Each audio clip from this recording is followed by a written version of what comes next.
Makita ka rin po mga kabay, walang sa Pinilangan Lakabay. Nagtitilim na po ang panahon, umiklanin na po yung araw. Ayun, magsisimula na po talaga ang taglamig ng tanyere. Tatanggalin ko na po itong mga halaman, lilinisin ko na po. At mamimili po ako ng mga sale for winter naman na mga halaman. Meron po talaga dito halaman na nabibili for winter season. Kasi ko po para naman may konting green at buhay po rito. Medyo nalulungkot po ako kasi yung neighbor ko po doon po nakatira. Mabait po siya. Tandang babae po. Malig mag-garden. Siya po yung unang bumati po sa akin nung lumipat po ako dito. Napakabait. Tapos tinulungan niya pa ako sa makakakuha ng mga garden tools, mga ganun. Pero dito po nakatira po yung anak niya. Dumadala-dalawa naman po siya. Pero di ko palang makadalo o siya ang dadalawin. Kamis din po. Ganun po talaga ang buhay. Dire-diretso lang. So, pag narating na po talaga ang taglamig. Kailangan na po tanggalin na po itong mga halaman kasi pag hindi po tinanggal to, babaho. Tapos, yung mga squirrel magkakalat lang dito.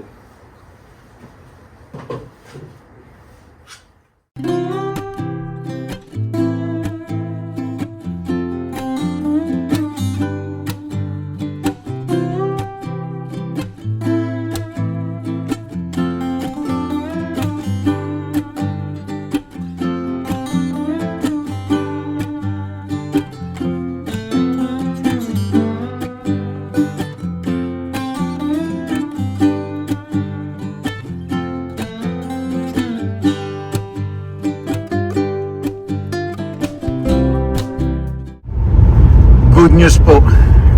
Nag-browse po kanina sa mga sale. May nakita po ako isang shop. Pinamimigay na lang po yung halaman kasi sobrang lamig na po kaysa masayang. Diba? Jackpot po na. Pero tignan po natin. Ito pa yung sinasabi ko po sa inyo na pang winter. Pinamimigay na lang po. Diba? Pinasok na po dito sa loob kasi malamig na. Sa forest, tumutubo po nga ito pero ito syempre cultured. Ayan pa po yung iba, no? Ipili lang po ako yung makakasurvive po sa labas. Hindi ako po maging greedy kahit na libre. Ayan po, natetepo ko lang. Sayang po, ano? Panginayang talaga, pwede lang uwi lahat. Ito din po. Ay, nako. Ito parang maganda uwi. Kaya lang, ayoko pong ilagay sa harap. Pero ang ganda po, no? Una-una po kakainin po ng ibon, magkakalat sa harap. Pero ang ganda po, no? Yan pa po, itong mga perennial. Sayang po, no? Pag hindi na po nabenta, tatapon na lang sa basura. Ito pa itong mga puno, oh. Ay, nakapanginayang po. Ito po, sayang din, ano? Ngayon lang po mag-start ngayong gabi. So bukas, bus na po ito. Kaya gabi po ako pumunta. Pili na lang po ako. Yung maayos, yung magtatagal. Sayang na po yung mga alaman. Parang iba, dekorasyon na lang. Pero ganyan po talaga buhay. Tapos ito, itong silver na ganda. Kaya lang madali po yung mamatay sa labas. Ayaw pong kaani. Ayaw pong yung mamatay sa akin yung halaman. Lulungkot ako. Ito din po isang klase, oh. Ay nako. Wala naman po limitasyon yung pagkuha ng libre. Kaya lang ayaw ko pong pakita naman na napakagamit. Kasi bukas marami po pa pong pupunta. Ayan, oh. Dami po. Tapos dito meron pang assorted. Yan po, sayang, oh. Mamatay lang, ano. Hinayang ako. Ito ang ganda, oh. Ako siguradong bukas ubos po agad to. Meron na pong tao. Meron na po ako ng video. Ito 3 euro na lang. Ang presyo po natin ito 15 euro. Dahil malig ako sa cactus na collection. Parang ito yung pinaka-design ko. Cactus. Yung kuha niya, parang spooky. Pag madali, parang nakakatakot. Maganda, 3 euro. Ang dami nang nasa bahay. Ano malalay ko rito?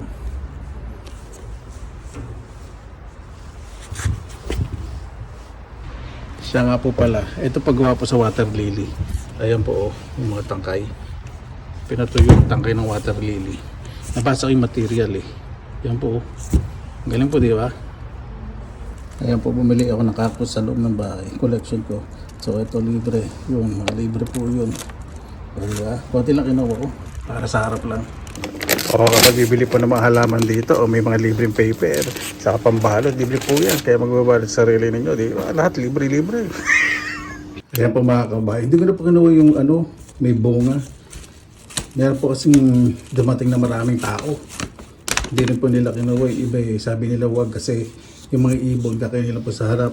Hirap daw po linisin simento. So ito na lang po kinuha ko. Yung silver na maganda sa ito isa lang. Pwede po kumuha ng kahit ilan po gusto pero meron pong maglinis sa spray. Tayo ko na po.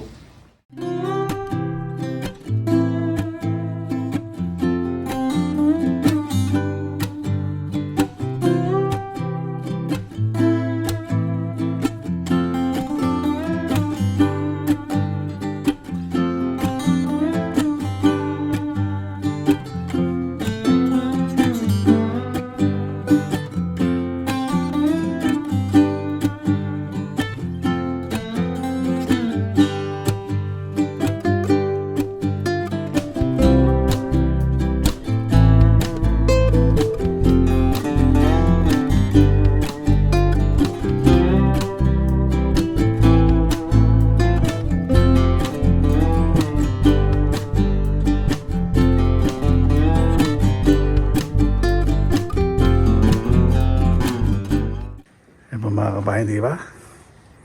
Maayos, malinis. Oh, ito po yung ating dalawang silver dito sa metallic na pattern. Hanging. Di ba? Ayan po mga kabayan. Simple. Ayan din po pang winter po yan. Hindi po yan mamamatay.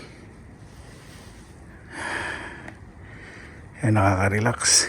Doon po tayo sa loob. Yung cactus kung nabili, ayos ko na po. Yan, dito na po ako sa loob. Meron po akong nabili yung nakaraan, yung lata style. Wala pong butas to. Kasi itong cactus, di ko naman patidiligan, spray-spray lang po ito. So, dinabili ko po yung plastic. Kasi kapag dinaretso ko po yung lupa, kakalawang ito. Diba? Lagyan po muna ako yung lupa.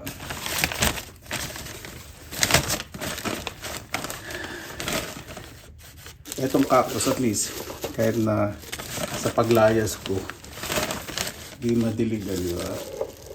Okay lang. Ewan ko bakit nagugustuhan ko na po mga cactus sa succulents. Naganda po kasi ng cactus sa succulents po dito sa Finland eh. Galing po to sa sa Southern Europe. Ito yung cactus na bilhin natin. Galing po muna sa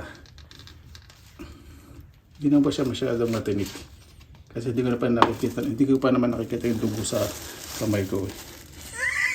Konti pa medyo nakaano siya hang